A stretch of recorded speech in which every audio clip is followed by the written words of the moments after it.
Bismillahirrahmanirrahim. Assalamualaikum warahmatullahi wabarakatuh. Jumpa lagi dengan saya di Abil Maiwa Channel. Jadi channel ini merupakan channel pendidikan teman-teman, tempat kita berbagi tentang informasi guru dan tunjangan, aplikasi dan tips dan triks komputer. Jadi di video kali ini teman-teman, kembali lagi admin akan membuka sebuah informasi cukup penting buat teman-teman guru honorer, utamanya buat teman-teman guru honorer yang tidak berafirmasi.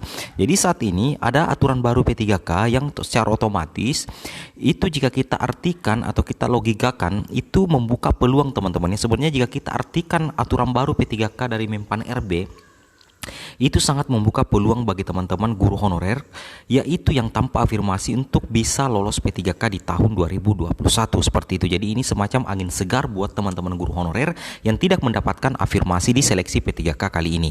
Oke, tanpa basa-basi lagi kita langsung ke videonya saja.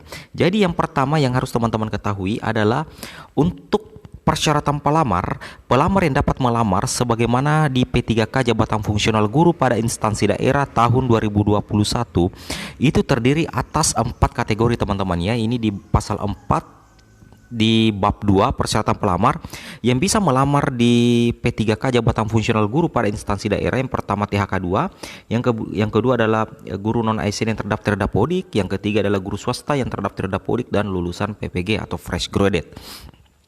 Nah, terkhusus di poin B yang saya garis bawahi, guru non ASN yang terdaftar Dapodik itu terbagi dua lagi teman-teman ya. Ada guru honorer yang berafirmasi dan ada guru honorer yang tidak berafirmasi. Tentunya guru honorer yang terdaftar di Dapodik, khususnya yang honorer negeri yang tidak berafirmasi, tentunya tidak memiliki sertifikat pendidik, kemudian usia di bawah 35 tahun. Seperti itu teman-teman ya. Nah, sekarang kita akan coba menelaah kira-kira logika apa yang menyebabkan sehingga aturan baru P3K ini justru memberikan mereka angin segar untuk memastikan lolos P3K utamanya di tes pertama nantinya. Jadi teman-teman itu simak terus video ini sampai selesai ya. Oke, kita coba lanjut teman-teman ya. Nah, sebelum teman-teman kita lanjut ke logika tentang aturan yang menyebabkan guru honorer tanpa afirmasi bisa lolos P3K, itu di sini kita harus melihat dulu aturan yang sangat penting teman-teman, utamanya di pasal 7 ya. Di pasal 7 itu pembuatan akun sebagaimana dimaksud pada ayat 1 hanya dapat dilakukan sebanyak 1 kali di awal pembukaan seleksi P3K jabatan fungsional guru pada tahun 2021. Jadi secara otomatis bagi teman-teman guru honorer negeri ataupun swasta itu wajib membuat akun di awal teman-teman ya. Baik teman-teman tes pertama, tes kedua atau tes ketiga, teman-teman itu wajib membuat akun di awal ya. Karena kenapa? Teman-teman hanya bisa memilih satu antara CPNS ataupun memilih P3K. Di sini di pasal 3 di ayat 3, pelamar dapat melamar pada satu jenis jalur kebutuhan ASN. Apakah teman-teman memilih PNS atau teman-teman memilih P3K seperti itu. Jadi secara otomatis teman-teman juga hanya memiliki kesempatan untuk membuat satu akun P3 akun saja, apakah akun CPNS ataupun akun P3K. Seperti itu teman-teman ya. Oke, kita lanjut lagi ya ke informasi yang teraktual ya. Nah, di sini teman-teman wajib perhatikan bahwa di pasal 27 ya, teman-teman harus perhatikan bahwa di pasal 27 itu ada passing grade ya, ada 3 jenis passing grade atau 3 jenis nilai ambang batas penentu kelulusan teman-teman ya. Yang pertama itu nilai ambang batas kompetensi teknis, dan yang kedua adalah nilai ambang batas kumulatif kompetensi manajerial dan sosiokultural, dan yang bagian C itu ada nilai ambang batas wawancara seperti itu. Ini untuk khusus pasal 27 teman-teman ya. Jadi teman-teman harus bisa memahami bahwa di seleksi P3K jabatan fungsional guru tahun 2021 menurut informasi resmi yang kami dapatkan itu ada 3 nilai ambang batas teman-teman ya, atau passing grade. Yang pertama nilai ambang batas kompetensi teknis, nilai ambang batas kumulatif manajerial dan sosiokultural, dan nilai ambang batas wawancara. Dan ini bisa juga dimanfaatkan oleh teman-teman guru honorer tanpa afirmasi seperti itu. Oke, kita lanjut teman-teman ya. Nah, disinilah inti penjelasan teman-teman ya, penjelasan admin tentang logika yang menyebabkan aturan baru teman-teman guru honorer tanpa afirmasi itu punya peluang emas untuk lolos P3K bahkan di tes pertama. Nah, di sini bahwa pasal 29 menguatkan hal itu. Jika teman-teman artikan, maka teman-teman pasti sependapat dengan admin ya. Pasti kita sependapat teman-teman ya, bahwa pelamar untuk seleksi kompetensi 1 itu hanya diikuti oleh pelamar dengan kriteria sebagai berikut. Yang pertama THK 2, Dan yang kedua adalah guru non ASN yang terdaftar di Dapodik. Nah, poin B, guru yang terdaftar di Dapodik itu ada guru honorer yang tanpa afirmasi, teman-teman. Nah, di mana logikanya jika aturan baru ini menyebabkan teman-teman guru honorer yang tanpa afirmasi bisa membuka peluang lolos P3K? Aturannya adalah di poin B, teman-teman ya, jelas di poin B. Kita baca di poin B, teman-teman ya. Jabatan yang sudah dilamar oleh pelamar sebagaimana dimaksud dalam huruf A, maksudnya huruf A di sini, itu tidak dapat dilamar oleh pelamar yang berasal dari sekolah lain. Nah, jadi contoh misalnya di SDA ya, di SDA misalnya ada 2 formasi guru kelas SD. Ada 2 formasi guru kelas SD. Di sekolah tersebut juga ada 2 guru honorer ya.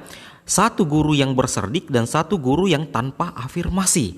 Nah, secara otomatis kedua guru inilah yang berhak melamar formasi yang ada di sekolah induknya. Dan dari sekolah lain itu tidak boleh masuk ke sekolah A karena sudah ada pelamar dari guru yang memang sudah lama mengabdi di sekolah A. Jadi itu maksud dari jabatan yang sudah dilamar oleh pelamar sebagaimana dimaksud dalam huruf A tidak dapat dilamar oleh pelamar yang berasal dari sekolah lain.